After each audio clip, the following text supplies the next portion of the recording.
नमस्कार दोस्तों, जय हिंद। दोस्तों, कई बार दिल में ऐसा भी ख्याल आता है कि कचरे के ढेर से क्या पेट्रोल और डीजल बन सकता है। जो प्लास्टिक का कचरा है, क्या उससे भी पेट्रोल और डीजल बन सकता है। यही काम अफ्रीका का एक देश जाम्बिया कर रहा है। जाम्बिया अफ्रीकी महाद्वीप के दक्षिण में स्थित एक छोटा सा देश है जो चारों तरफ से ज़मीन से घिरा है। करीब इसकी आबादी भी लगभग 1,75,00,000 के लगभग है और ये देश पेट्रोल, डीजल और गैस के लिए पूरी तरह से विदेशी सप्लाई पर निर्भर है। लेकिन जाम्बिया की company central African renewable energy corporation आयात पर निर्भरता कम करना चाहती है। फिलहाल कंपनी हर दिन 1.5 टन कचरे से 600 से 700 लीटर पेट्रोल और डीजल बना रही है। फिलहाल यह एक पायलट प्रोजेक्ट के तौर पर चल रहा है। जाम्बिया हर साल ईंधन के आयात पर लगभग 1.4 अरब डॉलर खर्च करता है और जाम्बिया हर दिन लगभग 14 करोड़ लीटर तेल फूंकता भी है। Central African renewable energy corporation के चीफ हैं मुलेंगा। उनके मुताबिक पूरी क्षमता पर हमें उम्मीद है कि हम देश की 20 से 30% ईंधन की ज़रूरत पूरी कर पाएंगे। इस लक्ष्य तक पहुंचने के लिए हमें लगभग 6 करोड़ डॉलर के निवेश की ज़रूरत है। उनके मुताबिक अगर ऐसे ही कंपनी हर दिन लगभग 400 टन डीजल, 125 टन पेट्रोल और 30 टन लिक्विड पेट्रोलियम गैस मतलब LPG का उत्पादन करने लगेगी। क्षेत्रफल के लिहाज से दुनिया का 39वां बड़ा देश है जाम्बिया और इस योजना के जरिए वो अपने घर के तेल से 50% पेट्रोलियम डिमांड पूरी करना चाहता है। फिलहाल जो कंपनी है उसके प्लांट में 24 घंटे काम होता है। ट्रक में प्लास्टिक के डिब्बे, सिंथेटिक रबड़ वाले टायर लेके आते हैं और इस कचरे को एक भट्टी में डाला जाता है और फिर बेहद उच्च तापमान पर रबड़ और प्लास्टिक के कचरे को एक रिएक्टर में जलाया जाता है। अगले चरण में कुछ उत्प्रेरक मिलाए जाते हैं, तब जाकर पेट्रोलियम ईंधन मिलता है। दुनिया भर में कई कंपनियां इस तकनीक में निवेश कर रही हैं और कुछ एक्सपर्ट इसे 1, 2 से 3 जैसा बताते हैं। एक तरफ कचरे का निपटारा भी हो रहा है, दूसरी तरफ ईंधन का उत्पादन भी हो रहा है। लेकिन कचरे को पेट्रोलियम में बदलने की इस प्रक्रिया के लिए बहुत सारी एनर्जी की नीड होती है। बाद में पेट्रोलियम इस्तेमाल के दौरान फिर पर्यावरण में कार्बन डाइऑक्साइड घोलेंगे, पर यह बात तो दूसरे देशों से आए पेट्रोलियम प्रोडक्ट पर भी लागू होती है।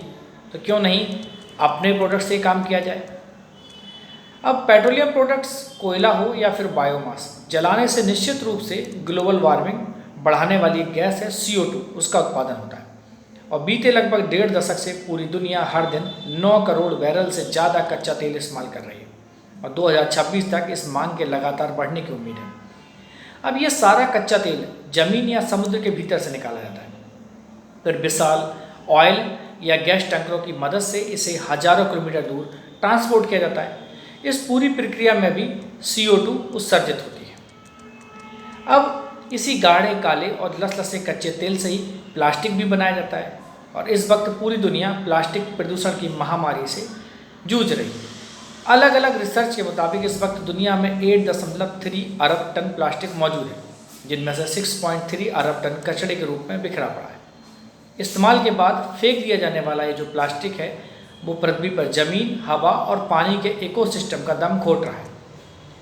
ऐसे में कुछ लोग ऐसा भी कहते हैं कि अगर पेट्रोलियम इस्तेमाल हो ही रहा है तो बेहतर है कि ये रिसाइकलिंग से आए। ये सारा कचरा हटाकर और उसे ऊर्जा में बदल कर क्या हम पर्यावरण की सफाई कर रहे हैं।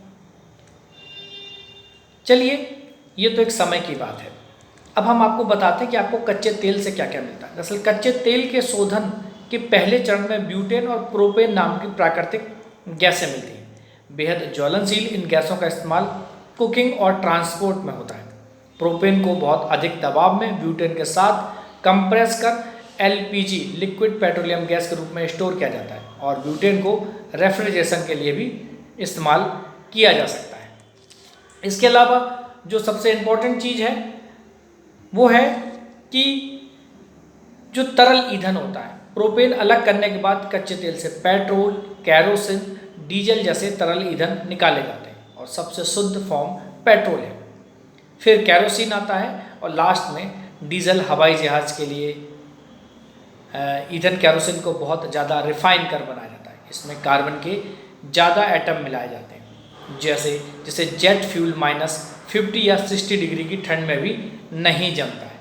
इसके बाद जो अगली बात है कि नेफ्ता, पेट्रोल, केरोसिन और डीजल बनाने की प्रक्रिया में जो अवशेष मिलता है उससे बेहद ज्वलनशील एक लिक्विड मिलता है नेफ्ता, और नेफ्ता का इस्तेमाल पॉकेट लाइटरों में किया जाता है। जो लाइटर होते हैं ना, इससे सिगरेट वगैरह पीते हैं। इंडस्ट्रीज़ में नेफ्ता का इस्तेमाल स्टीम क्रैकिंग के लिए किया जाता है। नेफ्ता साल्ट का इस्तेमाल कीड़ों से बचाव के लिए भी किया जाता है। कच्चे तेल से मिलने वाला एक नैपाम विस्फोटक का काम करता है। एक और पदार्थ है, जिसको बोलते हैं नैपाम, ये विस्फोटक हो। आग को बहुत दूर भेजना हो तो नैपाम का ही इस्तेमाल किया जाता है, और यह धीमे लेकिन लगातार जलता है। पेट्रोल या कैरोसिन के जरिए ऐसा नहीं किया जा सकता, क्योंकि वे बहुत जल्दी जलते हैं और जल्दी से बाष्पीकृत भी हो जाते हैं, जबकि नैपाम में ऐसा नहीं होता है। तेल और तरल ईंधन निकालने के बाद कच्चे तेल से इंजन ऑयल या मोटर ऑयल मिलता है। बेहद चिकनाहट वाला यह तरल मोटर के पार्ट्स के बीच घर्षण को कम करता है और पुर्जों को लंबे समय तक सुरक्षित रखने का काम भी करता है। मोटर ऑयल निकालने के साथ ही तेल से काफ़ी फैट निकलता है, और इस ऑयल फैट को ही हम क्या कहते हैं, इसको ग्रीस कहते हैं। ज़्यादातर फ्रिक्शन का या घर्षण का सामना करने वाले पुर्जों को नमी से बचाने के लिए इस ग्रीस का इस्तेमाल किया जाता है। अब आम घरों में आपने देखा होगा स्किन वगैरह फट जाती है तो वैसलीन लगाते हैं। ये वैसलीन भी इसी कच्चे तेल से निकलता है। ऑयल फैट को काफ़ी परिष्कृत करने पर गंधहीन और स्वादहीन जो जेली मिलती है, और इसको कॉस्मेटिक्स में यूज किया जाता है।